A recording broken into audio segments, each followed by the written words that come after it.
In October of 2005, hundreds of people came together at a forum in Battle Creek, Michigan to talk about the Kalamazoo River watershed. We're going to break up into two major sessions. In the morning, we're going to discuss with our local experts and ourselves where we've been within the Kalamazoo River watershed with regard to water quality, recreation, aesthetics, land use, and land protection, and where we are today. In the afternoon session, after we hear from Dave Dempsey about what some of the opportunities are for us, we're going to break out in brainstorming sessions and discuss interactively with each other where we want to go in the immediate and a little bit longer future. So we're going to do some visioning, and we're going to talk about that and try and set an overall plan of action and get all of us to raise our hands and say, yes, I'll do this, I'll be involved in that. Citizens, by and large, don't think in watershed terms. The green area on this map is the land area that drains into the Great Lakes, and as you can see, there's only one state that is basically entirely in the Great Lakes watershed. So when we talk about interstate arrangements to protect the Great Lakes with 7 other states, please remember that only Michigan has an undivided loyalty and allegiance to the Great Lakes, and it also has the responsibility to be the leader in Great Lakes protection, to set the example for other states that have less of their destiny tied up in the Great Lakes than we do. So, of course, being a policy wonk, I have to throw in the fact that we need watershed governance. I see. The second question, how should we organize on a watershed basis to move swiftly and surely towards achieving common identified goals? Just the tabulation of the votes. For a network, there was 1 vote. For an alliance, there were 8 votes. This group concluded that there was a need for an umbrella watershed organization to help facilitate communication and support for the diverse group of stakeholders involved. The Kalamazoo River Watershed Council agreed to serve this function on behalf of the watershed community.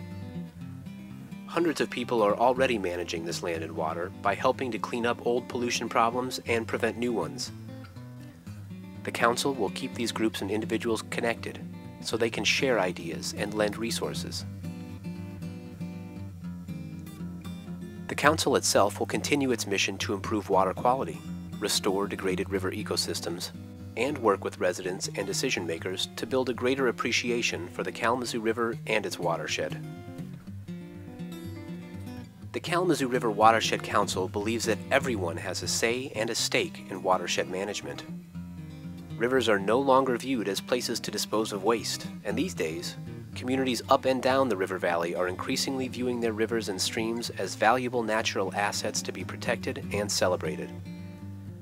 The future will surely see much more attention to restoration of our rivers and streams, making this an exciting time for the region and the perfect excuse to get in a boat or on a bike and explore this asset to our communities. Well, let me just tell you a story. One of the reasons I wrote Ruin and Recovery, this environmental history, was frankly that in the 1990s I had some of the most dispiriting experiences in my life trying to change state policy in favor of the environment. And so I wanted to kind of go back to the roots of the movement. And I spent a lot of time in libraries and archives and in people's personal papers from 100 years ago. And what I found was that the roots of the conservation movement, which really began in Michigan in the 1870s, were lone individuals basically saying enough is enough. We're not going to allow unlimited harvest of fish. We're not going to allow sawmills to dump all of their waste into rivers. We're not going to allow all of the Kirtland's warblers to be wiped out. There's something that has to be done. And it's always been, since the 1870s, individuals in their communities standing up and saying no that has led to change. And that's as true in 2005 as it was in 1873. So the whole process of doing this research renewed my faith and reminded me that if somebody in 1873, when conservation wasn't exactly a household term, had the guts to stand up for the resource, then I certainly, with all of the work that's been done since then, need to have the same determination. So individuals are the only thing that make a difference in terms of environmental protection. It all begins with you.